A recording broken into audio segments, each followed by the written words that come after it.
domingo, dia 1º de março de 2026. Sejam todos muito bem-vindos, meus amigos, a mais um vídeo do canal Terra Brasilis News. Estamos nesse domingo cheio de informações. O mundo não para, o mundo está em ebulição, o Brasil também. Muitas manifestações e nós vamos falar de tudo um pouco. Porém, eu quero começar falando sobre uma mensagem descrita em uma carta que o nosso presidente Jair Bolsonaro liberou para a imprensa através de interlocutores. Ele escreve algumas coisas do tipo: dirijo-me a todos que comungam conosco dos mesmos valores, Deus, pátria, família e liberdade, para dizer que lamento as críticas da própria direita dirigidas a alguns colegas e à minha esposa.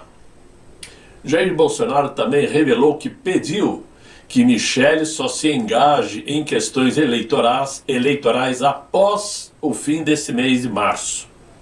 Ele escreveu exatamente o seguinte: Michele, pedi para só se envolver na política após março de 26, já que a mesma se encontra por demais ocupada no atendimento da nossa filha Laura, recém-operada, bem como nos cuidados da minha pessoa. Em janeiro, Laura passou por uma operação de 5 horas no nariz, em consequência de uma cirurgia ortognática, que reposiciona mandíbula e maxilar para corrigir problemas de respiração, mastigação e fala. Ele escreveu isso nessa carta e, claro, em seguida veio uma resposta da nossa primeira-dama. Há um tempo para as coisas. As desinformações, maldades e injúrias eu entrego nas mãos de Deus. Sigo com a minha prioridade, escreveu nossa primeira-dama ao publicar a mensagem acompanhada de um print da reportagem da coluna do Metrópolis. Muito bem, eu acho que isto deixa muito claro, até porque muitas pessoas se esquecem que em novembro, no início de novembro, a própria Michele Bolsonaro anunciou que estava se licenciando temporariamente da presidência do PL Mulher, porque precisava descansar, vamos dizer assim. E ela vem sim sofrendo críticas frequentes, sendo chamada de traidora, de não confiável, que se fosse candidata não votariam nela. Coisas de pessoas que têm um neurônio, nem dois, é um, que pensa muito pouco em política. São pessoas sensacionalistas que gostam de cliques, eu também gosto, só que eu falo verdades, baseadas em notícias. Outros inventam. Então essa resposta foi muito bem dada. E a carta de Jair Bolsonaro, muito oportuna, para que de uma vez por todas entendam, Michele Bolsonaro é sim uma liderança natural e que não trairia o desejo do marido. Simples assim, eu acho que nem precisa continuar explicações. Não é isso? Ok. Por falar em explicações, vamos comentar aqui sobre a espetacular, para não dizer as espetaculares manifestações do dia de hoje em praticamente todo o Brasil, pelo menos nas principais capitais. As manifestações patrióticas, verde e amarela, que começa e termina sem nenhum evento negativo, sem nenhum quebra-quebra. Manifestações que mostram o quanto que o brasileiro deseja sim a verdadeira democracia no Brasil. São Paulo, Rio de Janeiro, Belo Horizonte, Porto Alegre, Brasília, Blumenau, bem, o Brasil inteiro. Norte, Nordeste, todos esses estados brasileiros receberam algum tipo de manifestação, cidades do interior, mostrando que o brasileiro está cansado de tudo que está assistindo, de tudo que está vendo, porque torna-se impossível até mesmo aos mais radicais militantes de esquerda ignorar o tamanho de corrupção que tomou conta do Estado brasileiro. O tamanho das injustiças que se praticam, onde inocentes são presos, são calados, são censurados, enquanto criminosos, traficantes, pedófilos são soltos, são liberados da cadeia por juízes, por ministros. Não é possível fechar os olhos para isto. Então as manifestações de hoje só tinham que dar certo. Foi espetacular, até onde pude ver. Em São Paulo estavam presentes Flávio Bolsonaro, Nicolas Ferreira, que estava em Belo Horizonte pela manhã, Romeu Zema e Silas Malafaia. Este é duro de engolir. Silas Malafaia, que até menos de um mês atrás dizia que Flávio não tinha condições alguma de competir nacionalmente, estava lá hoje ao lado, abraçando. Dá para entender a figura de uma pessoa desta? É difícil compreender. Alguém que no passado já defendeu com unhas e dentes o atual mandatário, depois defendeu com unhas e dentes o nosso líder Jair Bolsonaro, depois virou as costas para Flávio, agora está junto. É difícil entender. Mas estavam na Paulista, foi um sucesso e, claro, por tudo isto, nós só temos que lembrar de um fator que é muito interessante, que é o verdadeiro inferno astral que tomou conta da vida do Inácio. Ele está vivendo seu maior inferno astral. Primeiro começou, com o carnaval no Rio de Janeiro, que levou a escola para o rebaixamento. De tão ruim que foi o negócio. Foi um fracasso. Depois, o Lulinha, que foi denunciado num escândalo espetacular de corrupção, foi denunciado. Sem falar na prisão de Nicolás Maduro, que está cumprindo pena lá em Nova York. Ainda não foi julgado, mas vai cumprir pena. O STF em apuros, com escândalos também que não param de surgir, com o ministro tentando defender outros,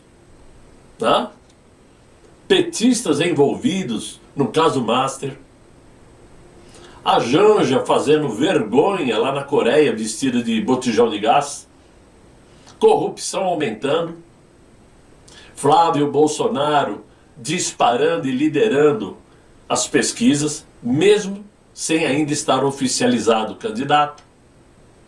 Aí, para completar, a morte do Ayatollah Khamenei, ou Khamenei, no dia de ontem, e hoje, a morte do seu amiguinho ex-presidente Mahmoud Ahmadinejad, lá no Irã.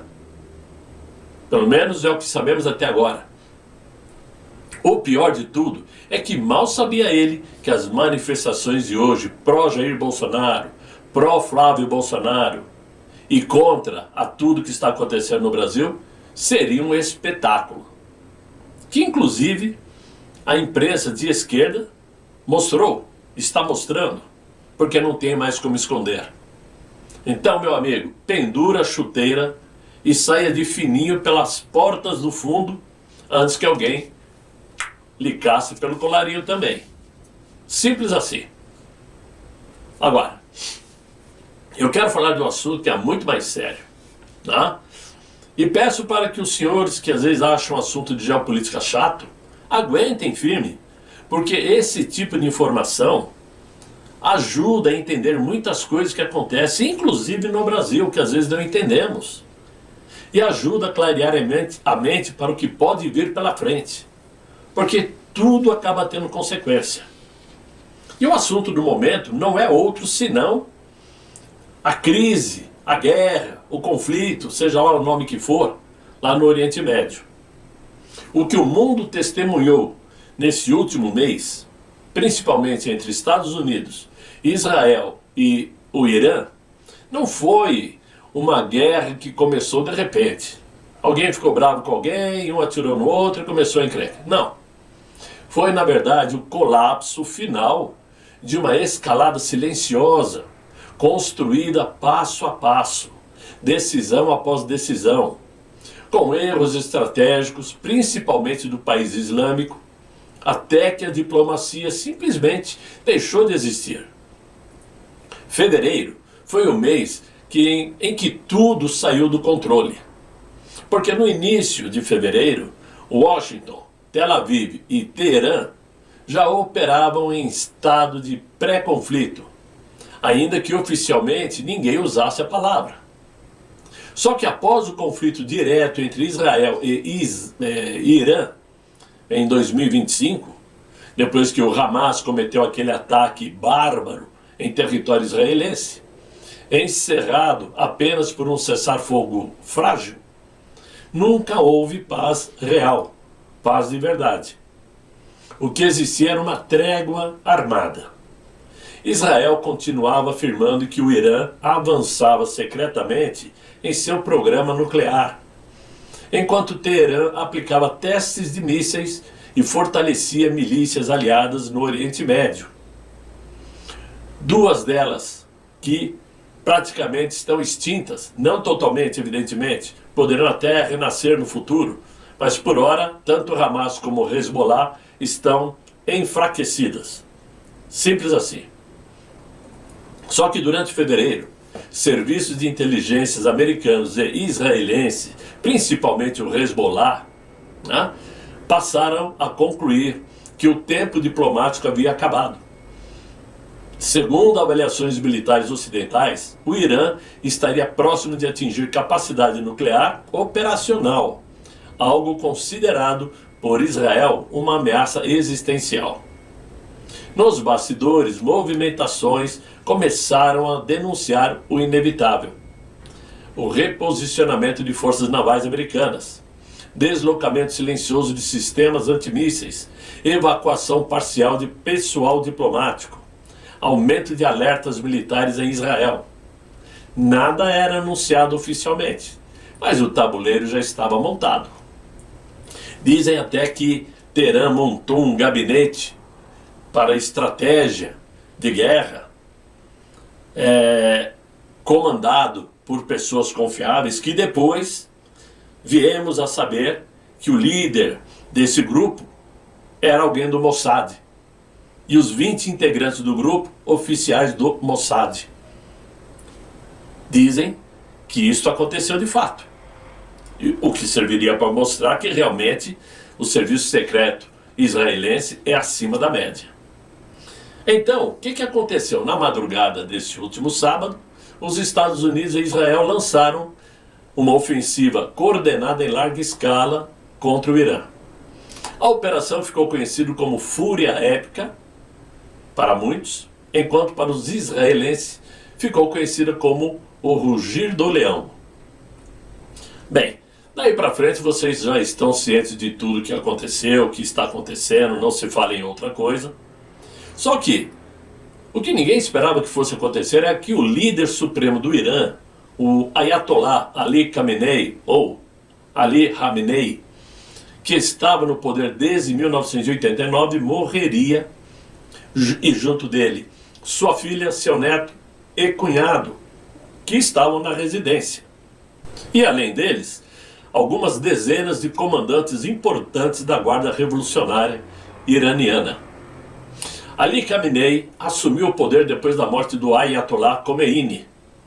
Antes, o Irã era governado até 1979 por uma monarquia secular pró-Ocidente, parceiros inclusive dos Estados Unidos, que era liderada pelo imperador conhecido como o Shah do Irã, o Shah Mohammad Reza Pahlavi, que fugiu do país durante a Revolução Islâmica Iraniana, para não morrer, evidentemente.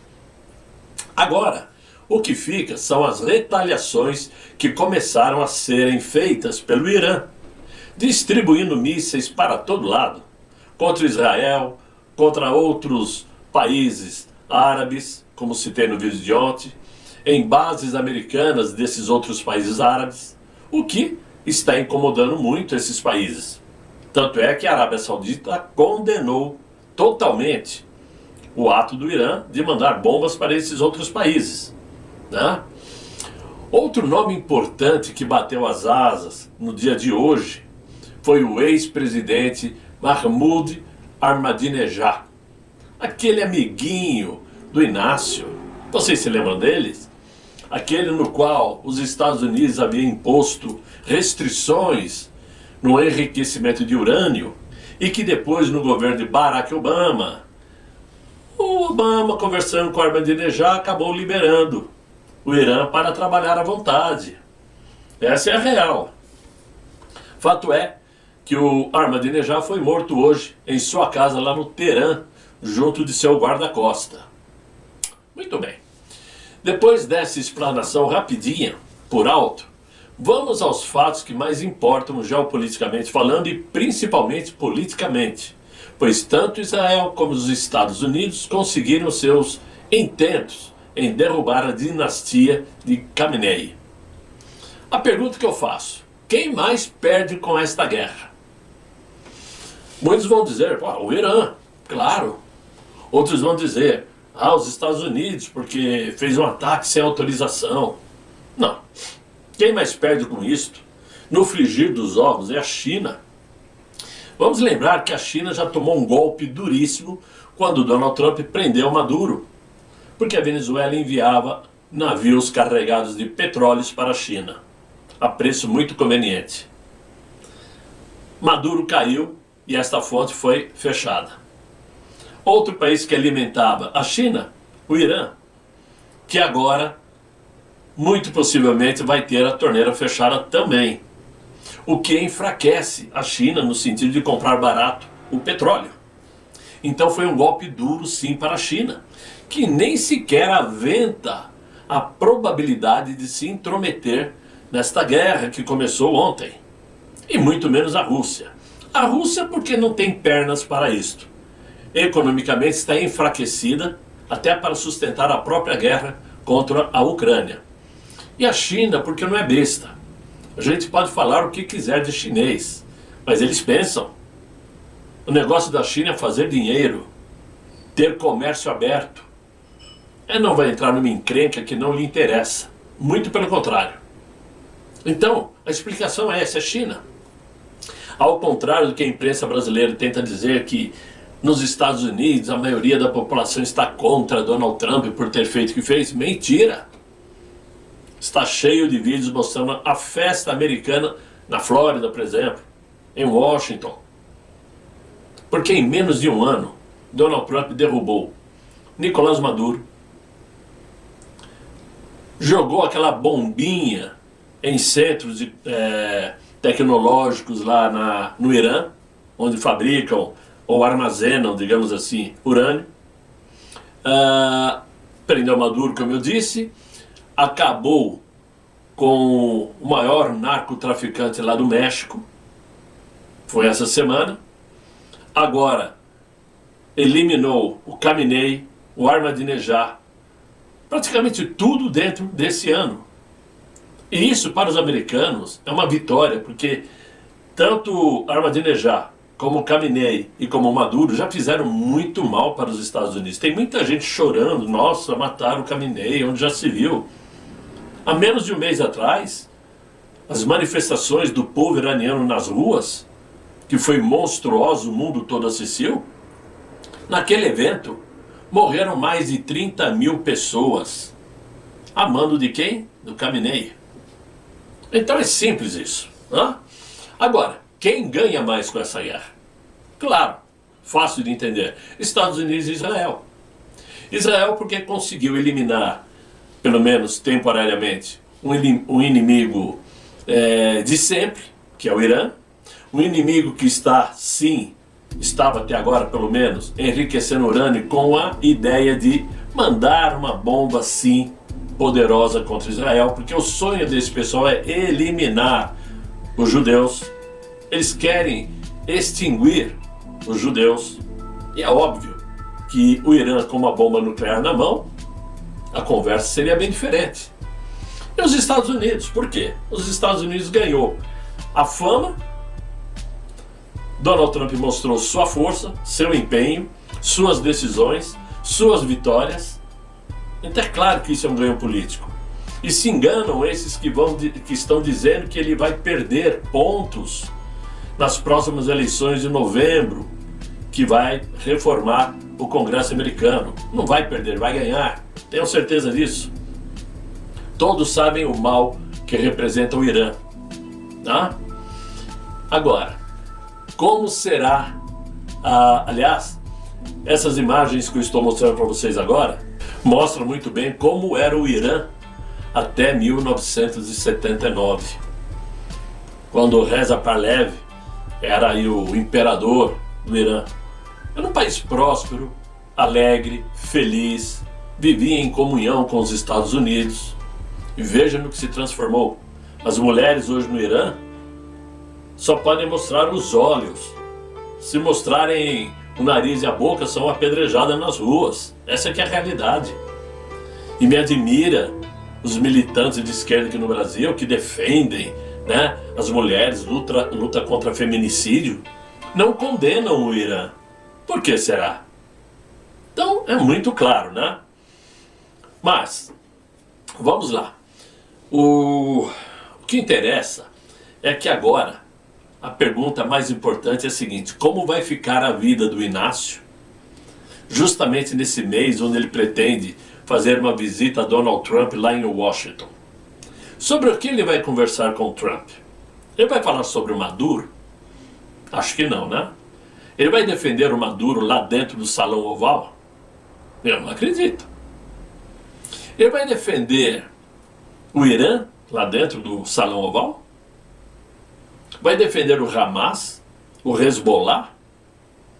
Ou vai sentar pianinho e ouvir as exigências que Donald Trump tem a fazer para continuar em um nível desejável de comércio entre Brasil e Estados Unidos? Sim, entre Brasil e Estados Unidos, porque o Brasil precisa vender para os Estados Unidos. Mas os Estados Unidos não precisam comprar do Brasil. O que os Estados Unidos compram do Brasil representa 1% de toda a sua importação do mundo. 1% é o que os Estados Unidos compram do Brasil. Mas para o Brasil é o segundo maior parceiro comercial, né, depois da China. Então é claro que o Lula vai sentar, ouvir e levar a lição de casa para Brasília. Simples assim. Então, meus amigos, eu diria que para a esquerda, não só brasileira como mundial, esse final de semana foi um desastre. Não poderia ser pior para eles. E nós temos que tirar proveito, porque há muito tempo estamos passando nervoso, estamos frustrados, tristes, aborrecidos por tudo que estão fazendo com a direita. E essas manifestações de hoje mostram que o povo está descontente, sim, e ansioso, sim, por mudança. E se perguntassem a mim, Paulo Alves, qual é seu maior desejo hoje? Meu maior desejo hoje é que essas manifestações ultrapassassem o fator domingo. Que elas se tornassem realidades segunda, terça, quarta, quinta, sexta, sábado, até que o sistema mudasse, que o sistema caísse. Esse é meu desejo. Mas não depende só de mim, evidentemente, né?